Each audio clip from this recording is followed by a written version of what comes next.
Hey guys, wanted to post a video here, well, something I've been working on CAD, and it's just something I did for fun, but it's the logos for the Back to the Future films. This is something I've been wanting to do for a long time, really since I was a kid. I love this logo, and I've really wanted to do a version of this that was actually accurate to the poster art. I'll get into that in a minute. There's little things that this has never been done to my satisfaction. I've seen other people try to do this, and it's never been 100% accurate as far as I'm concerned.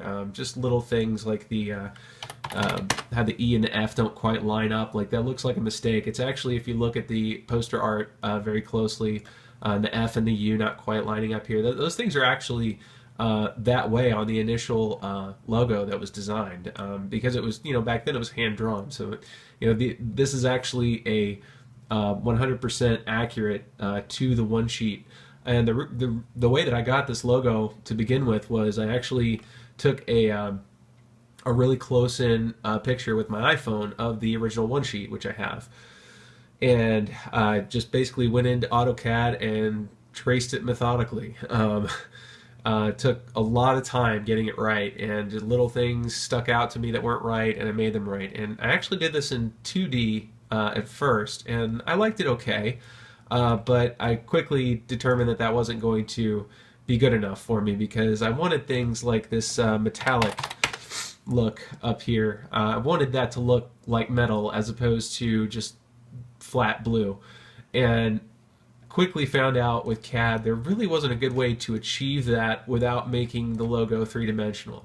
So there's actually depth to this. So if you orbit around, you can actually see that there is actually depth to this. These actually are, as far as the computer's concerned, they are actually three-dimensional solids that you can actually click on, and they actually have a substance to them. If you had a 3D printer, and God, I wish I did, you could actually print this out. You can actually I'll turn off the shading here, so you can just see the material. These are actually all three-dimensional objects in the computer. It's got a flat back to it, and so there's that. So like the U is one object, as you can see there by the grips, and you can view it at any now I have different layers here for the different parts. For example, get me back to my original view here. If I want to see part 2, there are certain elements that are just for part 1. For example, this R and this E. The E only looks this way in part 1, and it's one thing that's always bothered me about the marketing materials for the Back to the Future sequels in the years since. They always mess up this E, and they always use the E from part 1. And actually, if you look closely, watch the E, 1, 2, and 3. Okay, the E from 2 and 3. Watch the E. The E actually is not the same E as it is for part 1 on 2 and 3. Now the reason this is its own layer is because this section is on parts 2 and 3. Now this is on 1, 2, and 3.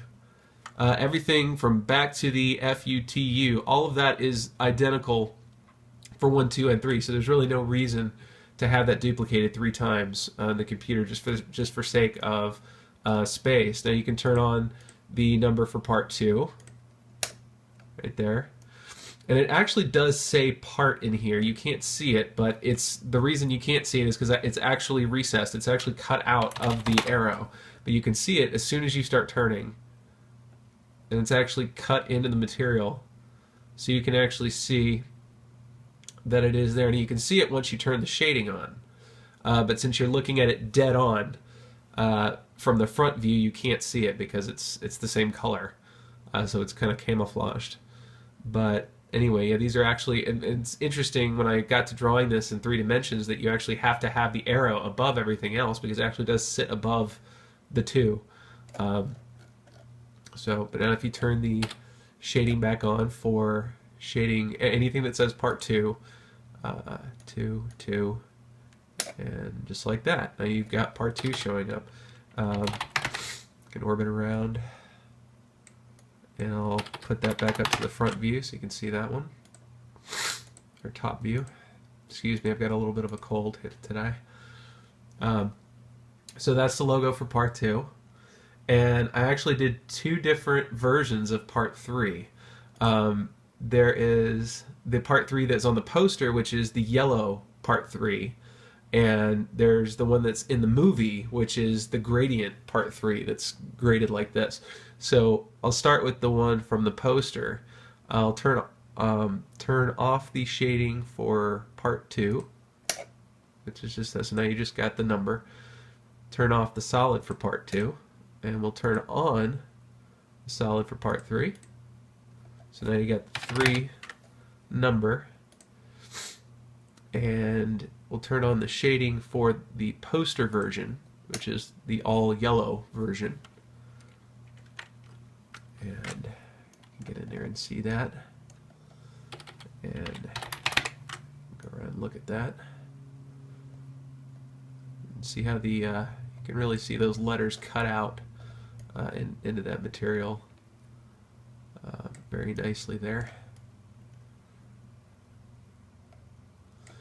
And say I wanted to switch the one on from the film, just turn off the poster version and turn on the film version, just like that. And go around to top version again, just like that. So so that's my Back to the Future drawing, and I'm pretty proud of it. This was locking AutoCAD up earlier, so I saved it for the end, but I kind of think it's cool. You can do a three-dimensional continuous orbit, so you can just kind of turn it on and leave it. But anyway, hope somebody out there enjoys this. I had a lot of fun doing it and getting it right, and as far as I know, it's the only completely accurate CAD 3D model of this logo out there. So anyway, I've posted it up. Anybody wants it up at CAD Tutor. It's a CADTUTOR. I believe it's .net. I'm not. It might be .com. I'm not sure. But there's a forum on there for 3D modeling and materials, and it's in there. So thanks for watching.